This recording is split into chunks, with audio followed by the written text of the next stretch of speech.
What's up guys? Welcome back to my channel. To this video ay pag-usapan natin kung kailangan ba talaga na mataas ang ating antena pagdating sa P2P internet business. Okay?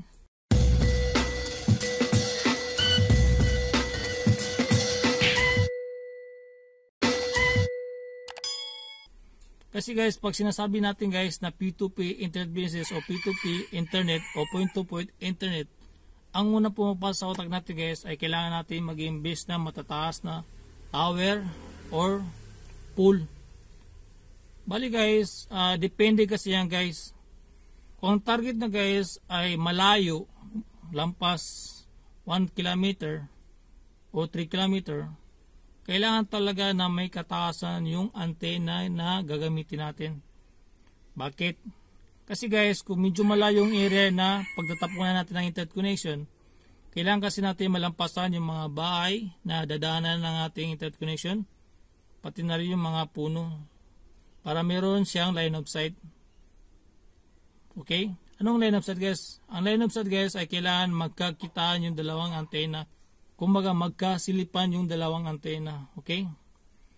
Bali guys, kung target nyo guys ay nasa 100 meter o 200 meter lang o malapit lang sa bahay ninyo, hindi naman siguro kailangan talaga na mataas yung antena natin. Okay lang yung mababa. Ang importante guys, gaya na sabi ko kanina, kailangan talaga na may line of sight.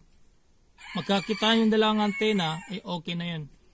Para mapatunayan ko guys na yung sinasabi ko guys na hindi na kailangan talaga na mataas yung ating antena, ay ipapakita ko yung aking setup. Okay? Para may idea lang kayo na yung sinasabi ko guys na totoo na hindi natin kailangan ng mataas na antena. Kasi guys, yung tinapunan ko ng internet connection guys ay malapit lang, nasa 100 to 300 meter lang. Yung mga client ko na nakikonnect sa akin. Okay? So, putawan ko guys ang aking antena. Okay?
Okay guys, nakita nyo na ang aking P2P internet business.